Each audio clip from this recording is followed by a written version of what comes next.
I just paid my tax bill. And when I paid my tax bill, I always divided into how much money I pay the school district, how much money I pay the city of Houston, how much money I pay Harris County, and how much money I pay Lone Star and everything.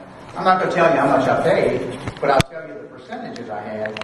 Humble ISD, I paid my tax bills, 56.4% of my tax bill went to Humble ISD.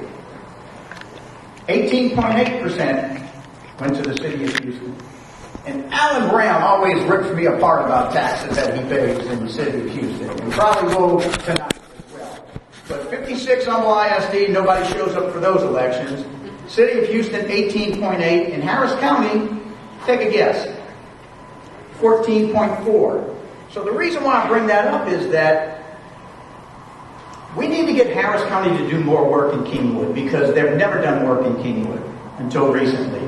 Beth, no offense, but take that message back. There she is. We pay a lot of money to Harris County, and we're going through a situation with Perry Homes right now where we're working towards getting them to sell us that land. And what we'd like to do is to take that land and turn it into detention facilities so that water never gets close to us.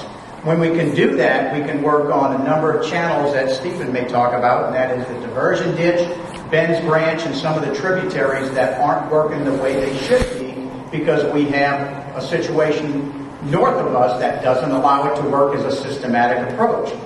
So when we went to the polls in August of 2018 for Harris County's $2.5 billion bond referendum, this area and you folks passed that citywide. We turned out in droves. And one of the things that they had on their list was to use some of the money they got from us, the taxpayers, who paid 14.4% of our money to Harris County, to purchase land.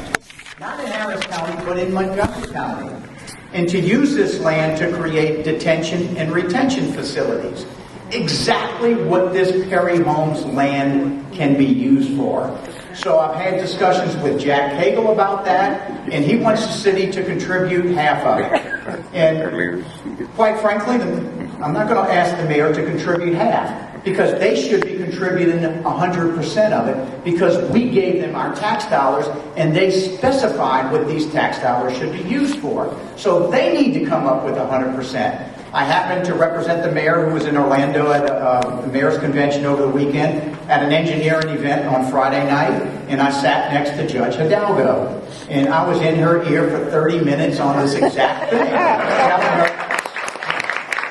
So much so that after her speech, Stephen was there, after her speech, she said, I have another event tonight, so I'm going to have to get to it. I was thinking that she didn't want to hear me complaining anymore, so she got the heck out of there. But anyway, I talked to Judge Hidalgo about this. I said, we gave you the money. You have it. You collected it from the taxpayers.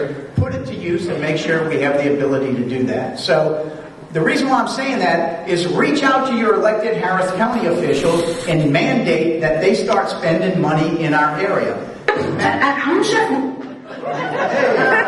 Matt Zeeb, John Branch, Russ Poppy, all those guys have been tremendous to us. We need to have a continuation of that and make sure that we have the projects back here. Are you trying to tell me that the video works now? Keep talking. All right. Let the ad run. We have to let the ad run. Yeah, so keep talking. So contact your elected officials that represent you in Harris County. Let's get them to help us with the Perry Homes situation, because as Beth Guy can tell you, we're that close to making it happen. And when we make it happen, not only does it help Elm Grove, North Woodland Hills, but it helps everybody downstream of that.